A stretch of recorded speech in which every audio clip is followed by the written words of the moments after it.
এখানে, ওনাদেরকে অনুরোধ করব, আপনার যদি 2 জন সন্তান থাকে বা 3 জন থাকে, তাহলে আজকে যে সন্তানকে কৃতিত্ববান বানিয়েছেন, দয়া করে আপনার অন্য সন্তানকেও কৃতিত্বের সাথে যেন পড়াশোনা করে রেজাল্ট করে সেই দিকে নজর রাখবেন। পাশাপাশি এসপি সাহেব খুব সুন্দর কথা বলে গেছেন। আমি অনেকেই বাবা মার মুখে শুনি, বলে আমার মেয়ে ছোট কিন্তু মোবাইল সব বুঝে।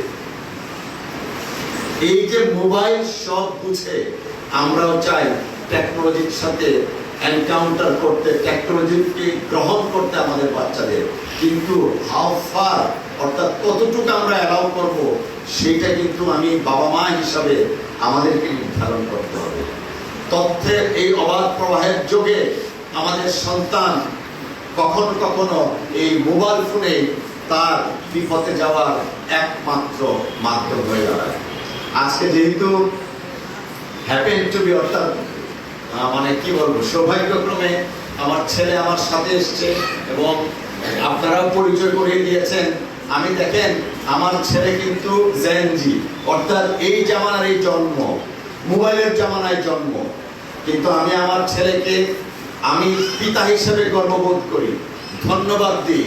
আমি যখন তাকে যেভাবে চেয়েছি, সে নিজেকে সেইভাবেই তৈরি করেছে, যে কারণে আজকে বিশ্বের 10টা বিখ্যাত ইউনিভার্সিটির 8 নম্বর ইউনিভার্সিটিতে আমার ছেলে পড়ছে।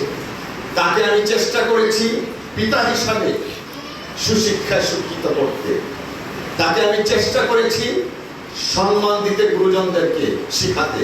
আমি চেষ্টা করেছি মোবাইলও থাকবে, এট দ্য সেম টাইম বইও থাকবে। অসংখ্য বই তার লাইব্রেরিতে আছে। বিশ্বের বিভিন্ন প্রান্তে আমি আমার ছেলেকে নিয়ে গেছি, প্রত্যেকটা জায়গায় গিয়ে সবচেয়ে বড় বড় লাইব্রেরিতে তাকে গিয়ে আমি ঢুকিয়ে দিয়েছি। তার ইচ্ছা মতো বই কিনেছে এবং বইগুলো পড়েছে। সো এই যে পড়াশোনার অভ্যাসটা যতক্ষণ পর্যন্ত না থাকবে, ততক্ষণ পর্যন্ত জ্ঞানের ভান্ডার সম্প্রসারিত হতে